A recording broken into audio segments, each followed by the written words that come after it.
Hi, thank you so much for joining me. I'm Amy Grassi, and I wanted to show you a really fun layout that I did using the bokeh technique. The bokeh technique, it's spelled Bokeh, and bokeh is this really soft, I don't know what to call it, like almost like a circular pattern in the corner. You see it a lot with photography. It just kind of soft backgrounds, and then you can focus more intently on your focus image. So that's what I did with my cat Samson here. So we're going to start with a piece of white daisy cardstock, and I'm using 4 colors of ink that are water-based dyes, and then my white daisy pigment ink on top of that. So I'm starting with my canary ink, and I'm using, full disclosure here, using the wrong kind of sponge. This is all I had available, and it just absorbed too much ink. And then when I went to transfer it to the paper, I got these really intense saturation points. Not exactly what I was looking for. An art sponge would do a much, much better job here. So I'm going to transition now to the pixie color. This is a really cute bright pink, same problem here, really heavy saturation.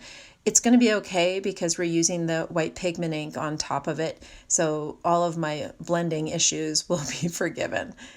This will go a lot easier with a different type of sponge. Now I'm using Smoothie, and Smoothie is more of a, I would describe it as a peachy or an orangey colored pink. And then the last color that I'm going to use is the Candy Apple Red. That's a very, very dark red on this, but I'm going to add a little bit more of the other ink beside it just to kind of soften it a bit. And that's where I go back with some pixie here.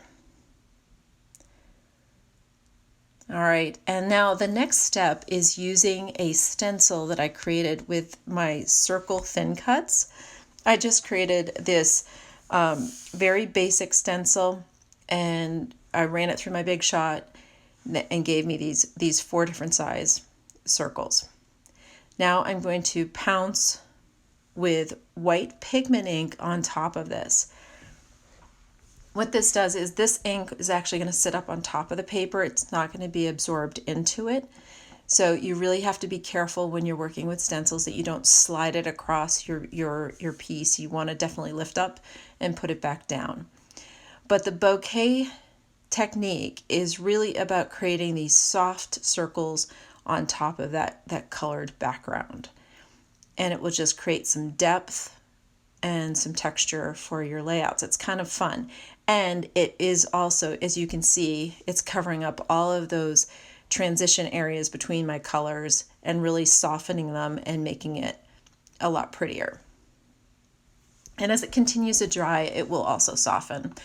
At the end of this, I do take this piece and use my heat gun to dry it because I want to keep the process going.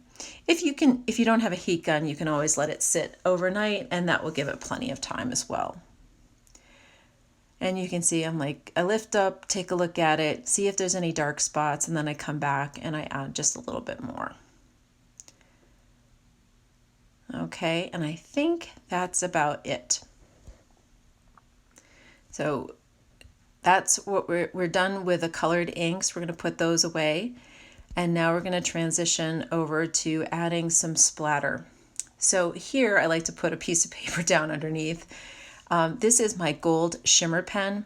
Now the big rule of thumb with the shimmer pens is never, never, never push or advance the ink over your project. You can just end up with a glob, and that will ruin everything. So just created a gentle splatter. You can't really see it. It's a very fine, fine mist. I just like it because when the light hits it, it's really pretty. So that was my gold shimmer brush. Now we're going to do our stamping. So the stamp that I chose to use here is A Million Little Things. It is a kind of a fun stamp set. It's got these great floral images. It's got a little bit of splatter. It's got a sentiment or two that I really liked as well. You can see that I used a cluster in the bottom corner and in the upper corner just to kind of give it some interest, create that triangular look. Now I'm using intense black ink here. You could use just regular black ink because we're not going to be doing any coloring on this. I just like the detail that I get from the intense black ink. I am using my Versamat as well as the foam square from the stamp pad just to create that double compression and get a little more detail, especially when you have a fine stamp image like this with lots of details. Sometimes having that double layer works really well. Now you can see in this first stamping I used the double layer. Now I'm going to turn around and I'm going to do it again, but I forgot to put the stamp square underneath it, and I got lucky. So the image came out clear this time.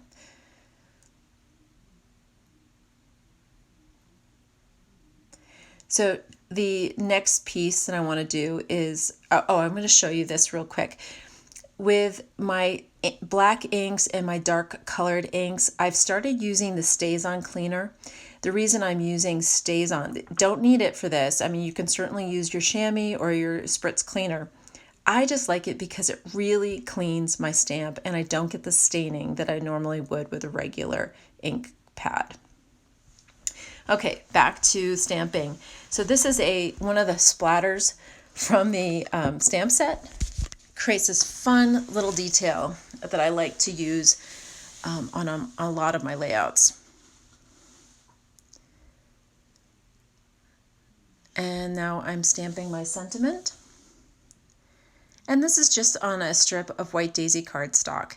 This is a really kind of neat, simple typeset.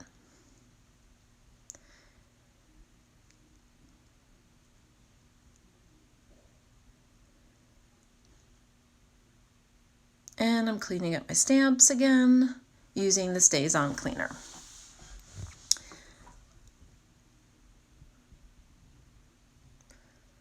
And we're going to flip back over, and next we're going to go on to constructing our layout. So the base page is the green apple on the light side. All of our cardstock is two-toned. So again, I'm using green apple on the light side, and I'm just using my regular tape runner to adhere the black cardstock. I'm just centering this in the middle. It's about 7/8 of an inch from the bottom and from the side, centered. And now we're going to take our white daisy 10 by 10 cardstock and we're going to center that in the middle of the black cardstock.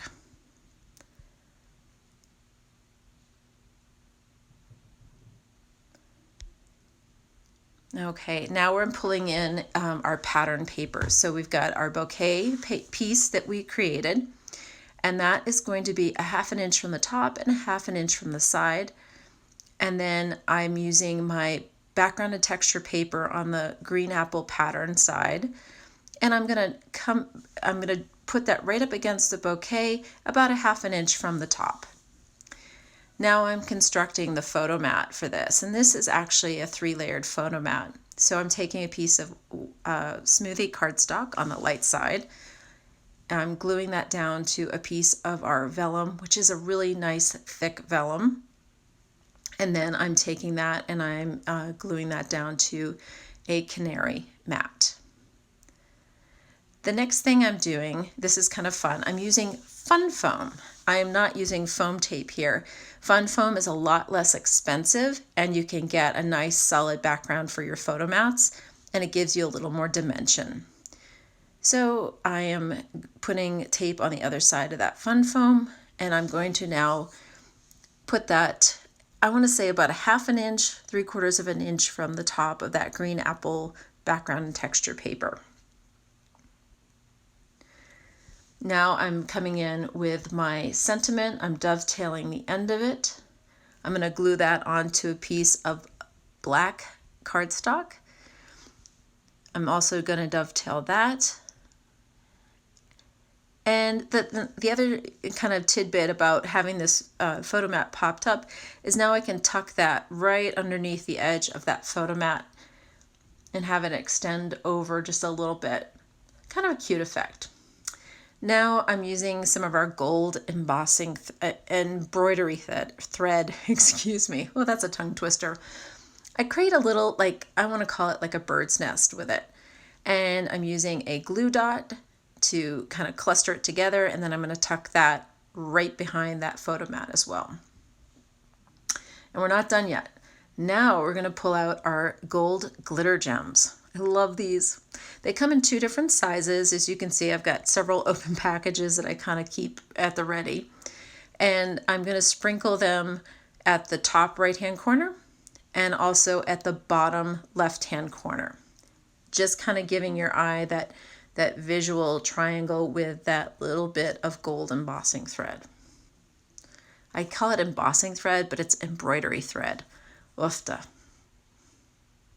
And my piece de resistance, we're bringing in the gold stickles, and I'm using that on the center of those daisies. And it's so sparkly, and it also has some dimension to it, so it really stands up. But you have to be super careful and let it dry. Now I'm just going to add a photo mat, and that is it. We're all done. How cute is that? I hope you enjoyed this. If you have any questions or comments and you would like to learn more about the products, please visit my website at bitterrootpapercrafts.ctmh.com. Thank you.